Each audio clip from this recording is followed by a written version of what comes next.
When I started researching how I could help health and fitness professionals pursue podcasting, pun intended there, I actually had it all wrong. I thought you needed technical stuff, right? Microphones, software, editing workflows, all the nerdy stuff and all the nerdy things that I get to deal with on a daily basis. And I do say get to because I genuinely love what I do. But the research revealed something that I just simply wasn't expecting. Some of the most jacked dudes that I talk to, some of the strongest dudes that I talk to, guys with massive social media followings, posting shirtless clips and even competing on stage in those tiny little banana hammocks. I can't imagine how terrifying that would be. But those dudes were admitting that they were genuinely uncomfortable in front of the camera. Yeah, they had camera shyness. And it's so funny to me because the same dudes will post shirtless training pics and videos and get tens or even hundreds of thousands of views, but freeze when they try to record structured content. So if you're feeling this, my question to you is, why do you understand progressive overload in the gym, but completely abandon it when it comes to being in front of the camera? Today, I'm going to show you how to treat the camera exactly like the gym. Let's go back in time a little bit. I'm going to definitely inject my experience in here. So if yours was different than... phone's ringing. Guess I should have left that off. I'm going to inject my story into this scenario. If your experience was different, good for you. I'm happy that yours wasn't as rough as mine. But I want you to think back to the first time that you walked into the gym. You probably looked like a brand new baby colt, awkward, lost, and probably walking funny. I know I did. Okay, so you probably did better. But anyway, you probably just gravitated towards like the first machine that you saw, right? The shiniest one, probably a chest press machine. You stuck the pin somewhere in the weight stack and you just started moving. You didn't really have any clue what you were doing. You probably didn't make any progress. Again, I don't want to assume that for anybody, but like I didn't make any progress for like years because I was just moving stuff around. I didn't know what I was doing. It was pretty much all trial and error at that point. Lots of confusion. You're trying to figure things out. You don't really know what the heck's going on, but you didn't quit. Maybe you did some research on your own. I know for sure, like grabbing magazines in the store and maybe searching online and stuff, like that's something that I definitely did. Something I didn't do that maybe you did. Maybe you asked someone for help at the gym, right? Whatever it was, even though you sucked at lifting in the beginning, you kept showing up, right? Again, I don't want to keep repeating myself because I don't want to offend anybody or assume everybody was like this. I was pretty bad in the beginning. So let's just pretend that you were bad in the beginning, but you didn't quit.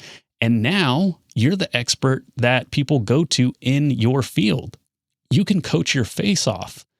If I asked you anything about training, you'd know exactly what to tell me.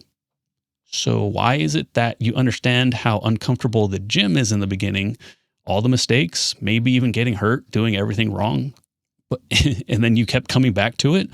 But why does that mindset completely disappear when it comes to trying something new like a podcast or just being in front of the camera? For some reason, you hit record and you stumble over your words, you freeze up and you're like, all right, bro, that's it. Like, I'm done. I'm not good at this. This is not for me. But you know that if you show up and keep going to the gym, you're eventually going to get results. You're going to start figuring things out and like become the expert that you are today. Why do you think showing up in front of the camera is any different than that? All right, it's story time again on the podcast. We're going to rewind pretty far back. I'm 41 now, so by my calculations, this is somewhere a little bit over 25 years ago when I tried my first audio-only podcast. Thank goodness it never saw the light of day. I had no clue what I was doing. I was terrible, and we eventually gave up. It was me and my buddy Kevin. We recorded it in his living room. I think again, this was when I was still drinking like every day. So I ended up just getting drunk and recording it. So it was really bad. My computer crashed, and All we had was audio from one device. It was from this guy right here, from my like original Zoom H2 recorder, which was like set in the middle of the room. So like the audio was like real echoey and real bad. This thing's a trooper. It's kind of broken, but it still works. Anyway, yeah, that was really bad. And then fast forward about 10 years ago, I got my first real shot on Mark Bell's Powercast. Okay, not Power Project, Powercast. My job at that time was very, very simple. Read questions from the live audience feed and then ask the guest those questions. And it sounds very easy, right? I was so freaking scared. I literally could not speak. It's so embarrassing. But anyway, I didn't, it's not that I didn't know like what to say, because I didn't have to like come on and be creative or you know, anything. I just had to read questions. That's all, like, that's it. And I physically could not make sound come out of my mouth. My mouth was moving, but nothing was happening. It wasn't until the producer at the time, Jim McD, he like kind of like pushed me forward, like, you know, pushed like my back, and then grabbed the microphone and put it like really close to my mouth, because he could hear that like a whisper was coming out, but like whatever it was, just kind of like, oh, snapping out of it. It got me to actually speak up. But I was terrified. And I promise you, nobody watching that train wreck back then would have predicted that I'd have a career in podcasting several years later. Promise nobody, not even myself at the time. But for some reason, I kept coming back and I got a little bit better each and every single time. So here's kind of what I see on a regular basis, right? You can showcase your expertise perfectly in conversation, but the second the camera rolls, you tense up because you think you're talking to thousands of people. So I encourage you, speak to one person, just like if you were having a conversation with one person. Never be the guy that's like, hey guys, what's up? Like, you know, what's up guys, today on the show, blah, blah, blah.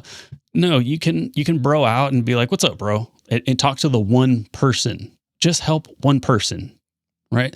And that's kind of like some of the stuff that I help you find who that one person is that you're talking to in the Fitness Authority Academy.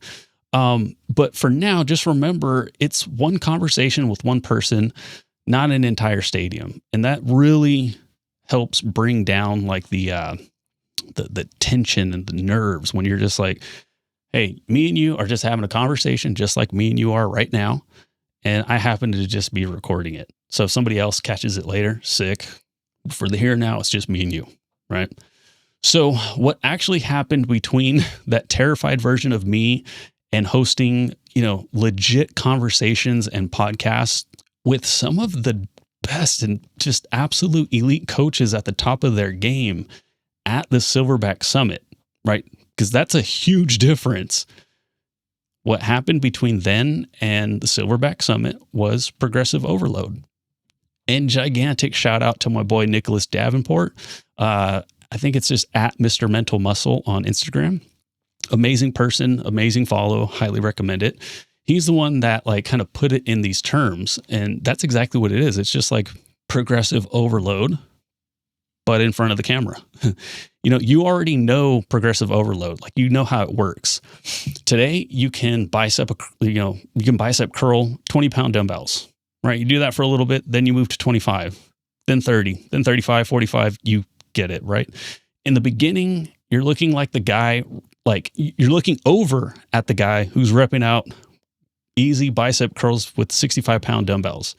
With ease, he's just chasing the pump. Like it's not even like a max effort. Although I don't think anybody's truly like trying to hit PRs on bicep curls, but you get what I mean, right? Like you're sitting there thinking like, man, I wish I could do that. So you get like 45s and you start swinging and you're like not really even like focused on the bicep. You might be getting like a good hip hinge movement at that point. And, you know, like in that moment, it feels like everyone's like looking at you like, bro, like, what are you doing? Like, chill out. And then maybe even like the gym OG walks over and says, hey man, you should probably lower the weight. To which you slap him in the mouth because you should never do that. Just kidding. Definitely listen to your gym bros and your gym elders, right? But anyway, in this fake scenario, you go back down to the 15 pound dumbbells, and it sucks. It doesn't seem exciting at all. But in time, you'll be able to do 20 pounds. Then in a couple of weeks, you can do more. Now, all of a sudden, you're handling 35s, which a month ago seemed like way harder. But now it's actually doable, and you're repping it out, chasing the pump the correct way like you're supposed to, right? The camera is the exact same thing. We think we need to be Joe Rogan on day one. But here's a fun thing to do. Go back and look at the early days of the UFC, because that production sucked. No disrespect. I love Joe Rogan. I love the UFC. But that version of Joe and the UFC was not polished at all. It was really bad, and it was live on TV. But we forget about all of that because we only see the results that we see today. And we love watching it. We tune into the big fights. But if you look back at the beginning, like, it was really rough. But today it looks freaking incredible. Everybody starts with those same 15-pound dumbbells. Everybody starts with that same awkward phase of being a little bit shy on camera. So I don't like doing this. I don't like giving out homework because I genuinely think it's a little cheesy. I don't know. On top of that, I think it's just because I hated school so much, and like I don't like referencing it at all, and like homework and that whole feeling just reminds me of school. And like, I genuinely dislike it so much that like, I'll never start like a school community because it's called school. And when somebody has a school community, no disrespect to you if you have that, but I dislike school so much that like, I just won't join it because it's called school. Like I genuinely hate it. I think it's stupid. But anyway, let's try this as just a practice. If you're extremely camera shy, get in front of your camera, but don't start with like, okay, we're now in podcasting mode. Just hit record and talk about your day to your podcast avatar, right? Whoever your imaginary listener is, speak to them like it's a conversation. Hey man, so today at the gym, this thing happened. And then naturally transition into, okay, so about staying consistent in the gym. And then your podcast officially starts. Right. So what that does is it sort of breaks the ice between you and your camera. You get over that weird, slow start, and then you get into your content.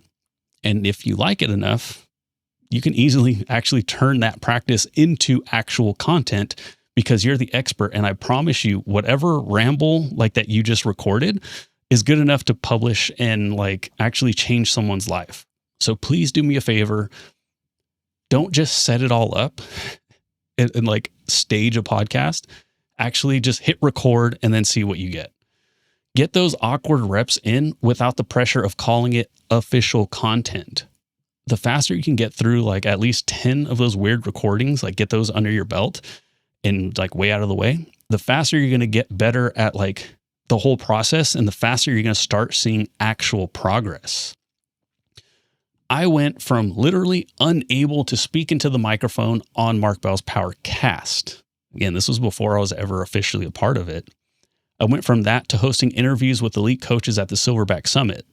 No co-host, nowhere to hide, just great conversations on camera. That only happened because of the reps that I have gotten in, not talent. Trust me, it is not talent.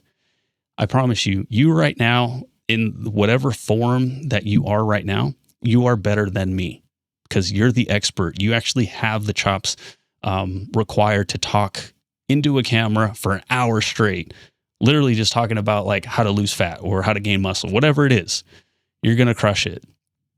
So if you're telling me still if you are still telling yourself you are shy or you're not a good speaker, let me stop you right there. Like, I'm not going to say, okay, I'm not an IFBB pro, therefore the gym isn't for me. That sounds ridiculous, right? You're not bad on camera. You're just untrained. Okay. And something else I want you to get in the habit of is adding yet.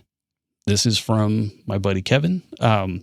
Really, really cool idea. I forgot what I was talking. We were talking about journaling, and I was like, yeah, dude, I'm terrible at journaling because I write stuff down and I never reference it back, or I'll do it today and I'll stop tomorrow. It's a practice I really want to get into. But he goes, yet. You're not good at journaling yet. So for yourself, if you're not good on camera, don't say that. Say, I'm not comfortable on camera yet, because that leaves the door open for the opportunity to get better, right? But again, even more so, take that a step further. What I just said was, you're not bad on camera. You're just untrained. And if you say like, oh, I'm an introvert, well, guess what, dude? So am I. I'm the biggest introvert that you're ever going to meet. If there's more people than like my wife and my kids, I'm just quiet in the corner. But I can speak when needed because I've practiced the skill. So if, again, given my choice, yeah, I'm just going to chill out by myself or with my family or my dogs or whatever. Like I'm not going to be the center of attention or the life of the party. But if that party finds itself around me, yeah, I'm definitely going to make do with it and actually like thrive because I've gotten the reps in. So stop labeling yourself as someone who's bad in front of the camera and start practicing the skill of being in front of the camera. We all go through it. You just haven't gotten the reps in yet. I guarantee if you practice this skill, you will get better. And the skill shift and a focus shift is like the main thing. It's not necessarily like an identity problem. It's the exact same thing as the progressive overload, right? Like you didn't label yourself as like, I don't know, maybe you did. I know I did. I was like, oh, I'm just not like the person that's able to get jacked or whatever. But as I kept getting the reps in, I was like, okay, wait, maybe it can happen. It just hasn't happened yet.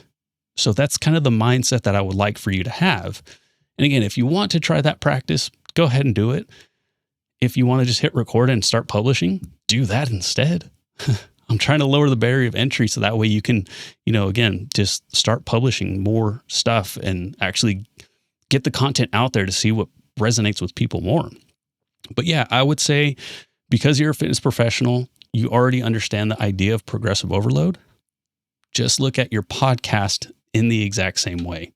So yeah, hit record, hit publish if you got the balls to do it, and just pursue it. Peace.